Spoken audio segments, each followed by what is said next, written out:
right. How's it going, folks? Excuse me, oregano. We're competing for the shade here. This is wild oregano. She's all over the land here, so I'm not smashing anything in my garden. I'm not really smashing her either. She's just kind of pushing through the chair. I have struggled to get this video done.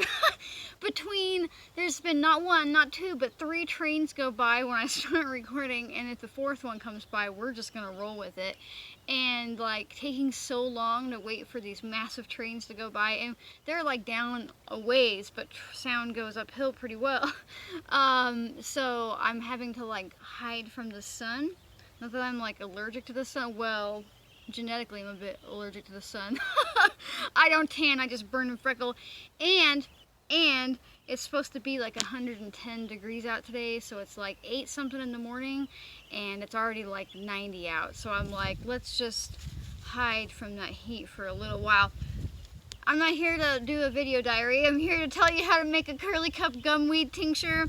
And y'all by now have probably watched my how to identify Curly Cup Gumweed in the wild, and I talked about her and what she's great for, and I'll go over that stuff again, but let's just make a tincture out of this awesome lady. The first thing you're going to need, you don't see me use these very often when I make a tincture, is a glove, because she is sticky, sticky, sticky, and if I didn't mention it, she's sticky. And that's actually kind of what we're after here and why it's important. Just like, well, I think it's important with any tincture to use fresh plant matter when you're able to, but she's particularly important because all of these really sticky resins, they tend to dissipate. It's almost like a latex. They tend to dissipate when she dries, right? And so we want to use the alcohol to catch that sticky. So basically, and you can see where I started a video, and I was like, you just need to chop it up a bit. So I have a little bit chopped up already, and then the train went by, and I was like, do I keep going? No, let's stop and make it. Lost my words there. Let's stop and redo it. So you're just going to take your fresh Curly Cup Gumweed and you're going to give her a little bit of a chop. You don't need a pulverizer. You don't need to listen to a lot of people who are telling you to put your herbs through a blender or a food processor. We don't need her in an unrecognizable state. The plants and alcohol have been doing this dance for thousands of years. They don't need us to beat them up to do it. But basically what I'm doing when I'm giving her a little bit of a chop is I'm making more surface space for the alcohol to extract from.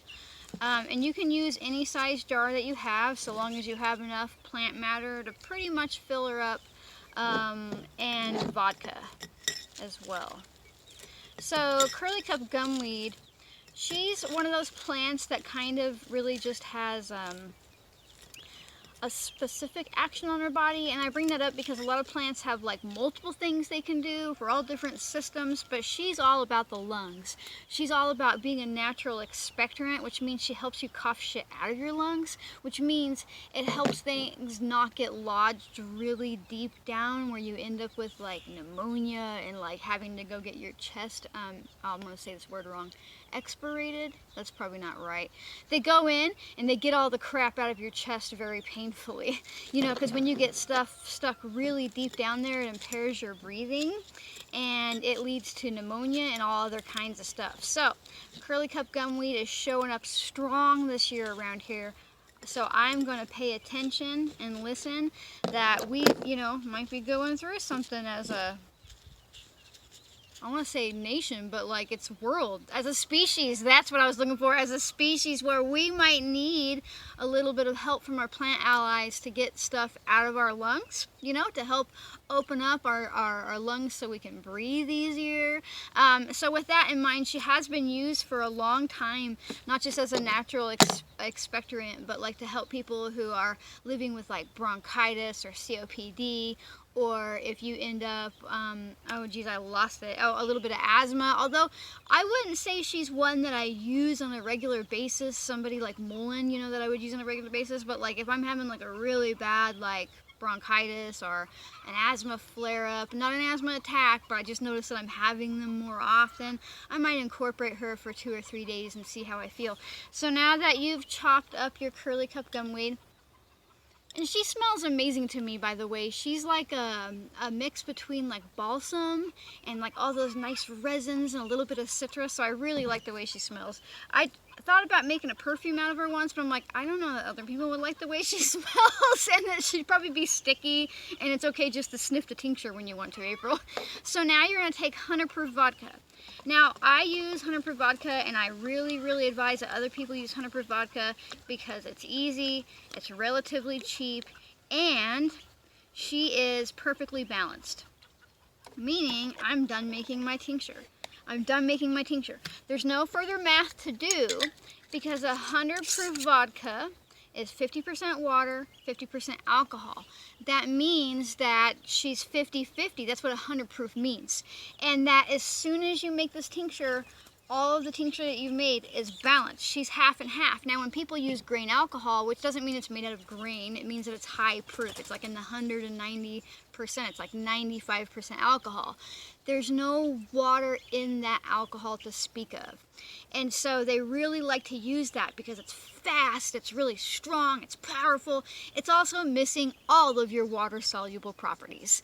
And you really want those water-soluble properties. It's a difference between making something that's more of a natural remedy and making something that's more mimicking pharmaceutical grade remedies, right? So you don't really want to use that Everclear or that grain alcohol the way it is because it's really, really, really going to extract too much.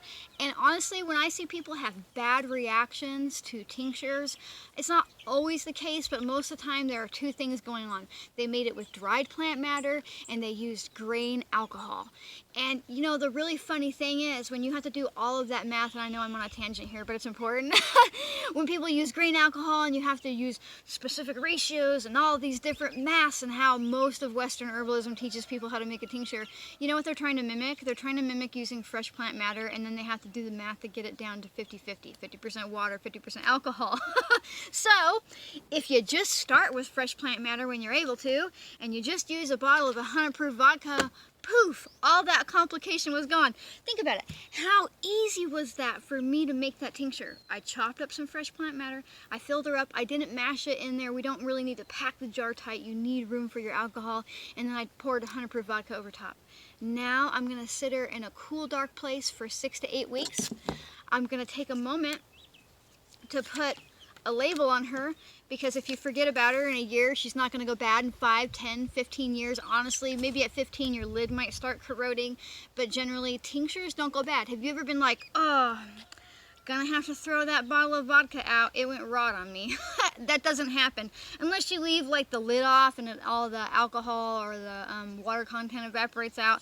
So make sure you have it capped tight, put your lid on there, cool, dark place for 6 to 8 weeks.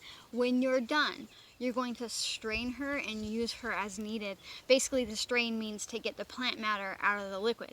And then that's your tincture, and you're going to be using it in drop amounts. You don't take shots of this, it's really tiny amounts. Now, a lot of people, and I've talked about this before off and on, are like, how do I make a tincture if I don't use alcohol?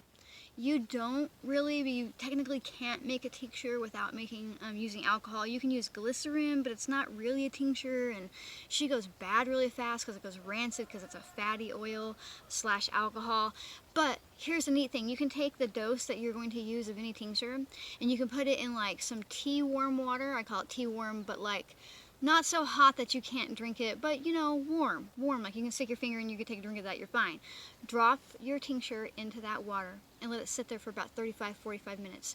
The minuscule amount of alcohol that's in each drop of a tincture made with 100 proof vodka will evaporate. Think about that. When this tincture is 50-50, every single drop you consume is half water. So like out of one drop, only half of a drop is alcohol. So if you put 10 drops into a little bit of water, you will only be consuming 5 drops worth of alcohol. In fact, there's usually more alcohol content in an overripe banana than there is in the common tincture dose of 100 proof vodka. So, you know, that's a little bit of information that might be helpful to somebody.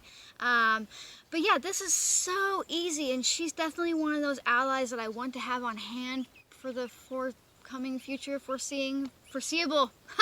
There's a word I know, I swear to God. Foreseeable future, in case like we catch what's going around and I want to make sure that nothing can get gunked up in my lungs and really root down deep and make me have breathing problems and things like that. And so some people are like, well, what if I can't find her as a fresh plant matter? Can I still make her tincture out of dry? I really wouldn't suggest it, but you can make a tea out of dried Curly Cup Gumweed. It is not going to taste good, but it has been traditionally used as a tea for quite a long time, and so she is effective in that way. But the most important thing for you to remember out of all of this is that you are absolutely 100% smart enough and capable to do this. You really are. You just have to get out there, you have to get curious about these plants, you have to learn to trust yourself, you have to, do the hard but necessary task of ripping away all of that conditioning that society and people around you and Western herbalism has put into your mind that you need to study for hours and days and years and weeks before you're even allowed to, make a cup of tea. That's bullshit. Just get out there and start working, and you learn by doing. You learn by showing up and allowing yourself to be curious. You really do. And everything you are learning here with me, here with anybody you read about, you get curious, is valid. You do not have to pay thousands of dollars for some course that certifies you in nothing, especially if you're in America, to retain this knowledge. You do not need money to keep knowledge in your brain, and you don't need it to validate what you know. You know what you know, all right? So, if you like my rantings, my ramblings, my random videos, make sure to subscribe, like, comment, turn on notifications, and share, too. Sharing is really helpful. It gets this information out there. It helps people learn about these plant allies, how simple it is, and that they're smart enough to do this too. If you're watching on YouTube, come find me on Instagram. If you're watching on Instagram, come find me on YouTube. There's all kinds of videos in one place and all kinds of information in another place. I put out as much information as I can, depending on how I'm feeling. Lost it there at the end. I'm always losing it at the end. I'm like, and you fucked it up. Thank you for letting me be a real human with you, and I hope you enjoyed the video, and I'll see you next time, okay? Bye.